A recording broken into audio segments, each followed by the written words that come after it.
We are going to learn how to draw elephants. And then what we're going to do is we're going to kind of adorn them like they do for the Jaipur Elephant Festival in India.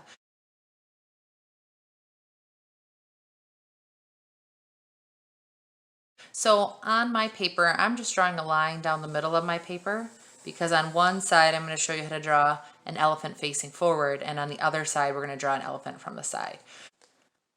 And we'll start thinking about the head. So our elephant facing forward, I'm going to give my elephant kind of a big boxy head shape. It doesn't have to be a square, but you don't necessarily want it a super round circle either.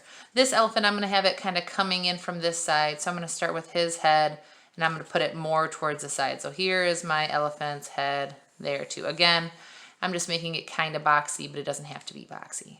Then I'm going to start with my elephant's ears. Now my elephant facing forward, maybe their ears are really kind of big and out to the sides, kind of like this. You want to make them match a little bit. But my elephant over here, because we're seeing him from a side view, their ears would kind of, they could even go off the page. So I could finish that curve the rest of the way down, or I could also kind of start at one spot and kind of end at one spot like this. On this elephant over here, I'm going to erase these lines because I don't need them anymore. So when you figure out what lines you don't need, go ahead and get rid of those. Then what we're going to do is we're going to draw our elephant's trunk. Now, your elephant's trunk could be doing a lot of different things. Maybe this elephant's trunk is kind of hanging down to the side. This elephant's trunk could be kind of curving. But either way, however you want your elephant's trunk to be, straight out to the side, zigzagging out, that's up to you. But we want to make sure it starts on the edge of the head. And we're going to start with just one side of the shape first. So I know I want mine to kind of be J-shaped like that. A nice long trunk. Now, instead of trying to make this other line kind of go right next to it, I'm going to start on the other side of the head because it's a little bit wider towards the head, and I'm going to gradually get closer until I get to the end. But we don't want these two sides to touch. We want to leave that nice and open. Maybe this elephant, I'm going to make him spraying some water over here towards that elephant. So I'm going to start on the edge of his head again. I don't want it to be way down low because their trunk actually kind of starts up between their eyes. And I'm going to kind of swerve it down. And I'm going to make it have an S shape like this because remember, his end of his trunk is going to go there.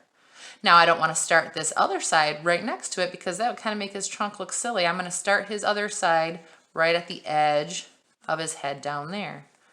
And then I'm going to follow that curve around kind of like this. And I'm going to make it not quite even with it, but you could if you wanted to. Then I'm going to end their trunks. Sometimes their trunks, you can kind of give it an oval like this. And then you can draw his little nostrils in there. Right? If you're showing it from the side view, you can even make it kind of a heart shape.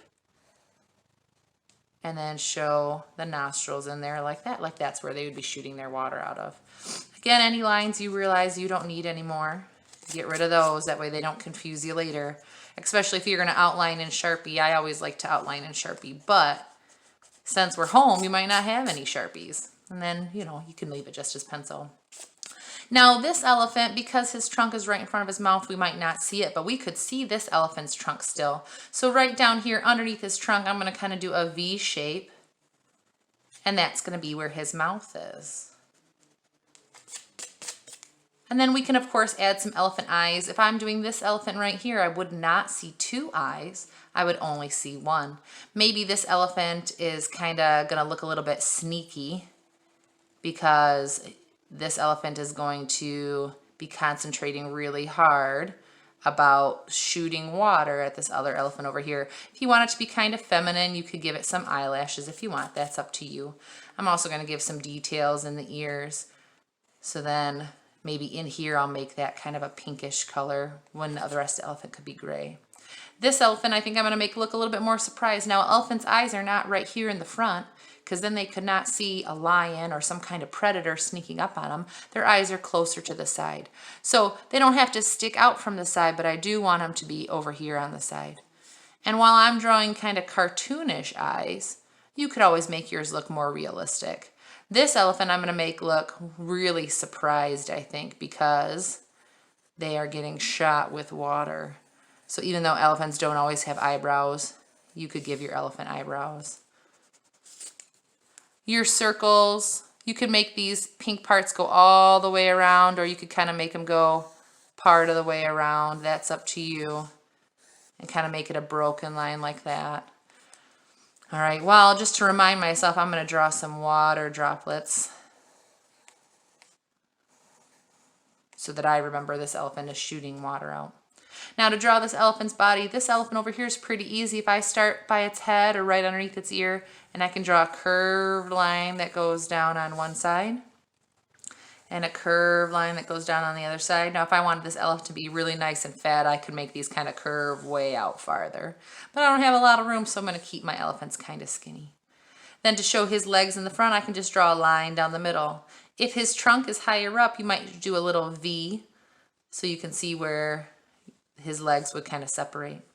This elephant over here, if I could see his back, I could draw a line to go off the side, but I'm going to draw his neck that kind of comes down like this, but I'm going to go all the way down to the ground because this is going to be his foot down here. So I could draw some little toenails if I wanted to. Maybe I want him to have one leg up, so I could kind of draw one big leg that goes up like this. And now my elephant looks like he's about to step on something. Kind of starts a story to it. Now, if you want to add tusks or those big teeth that kind of come forward on an elephant, you can do that too. On this one, I would just kind of figure out where I want it to start. They grow right there by their mouth, and I could just draw that curve shape, and then it's going to come back in. Maybe I can't see his whole mouth anymore, but that's okay.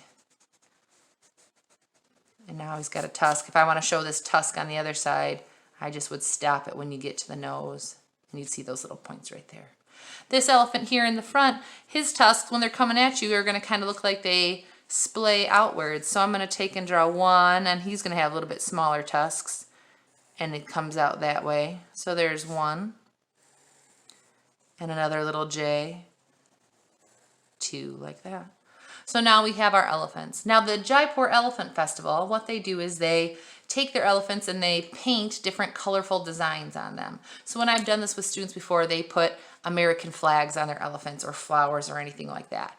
Depending on what you're going to use to color it, you could do lots of different things. You could do crayon and then make some homemade watercolor and do black to make your elephants kind of gray. What I'm going to do is I'm just going to use colored pencils and start putting some designs on my elephants.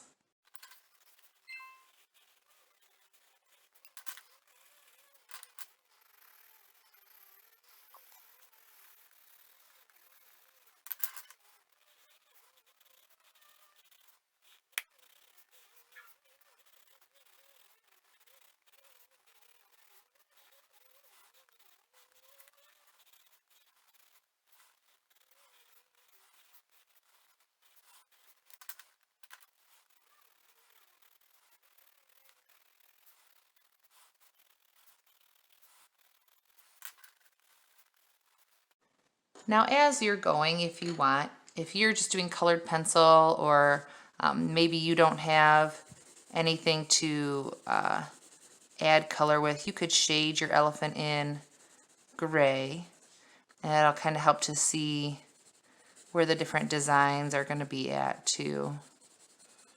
Something that's pretty cool with pencil is you don't have to shade the whole thing, you can kind of smudge it.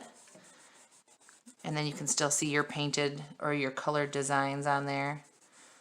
And your pencil won't be too dark for you. And you don't have to worry about coloring super neatly, because when you go to do it with the pencil, if you have little white spots and then you smudge it, it'll help to fill in those spots too. Now I just use my finger, but you could use a Q-tip, you could use some rolled up paper. It's really up to you.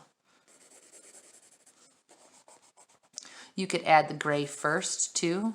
I was just seeing what details I made, and I thought, you know what? I should do this gray first before I get too far along. Otherwise, I'm going to have a harder time later.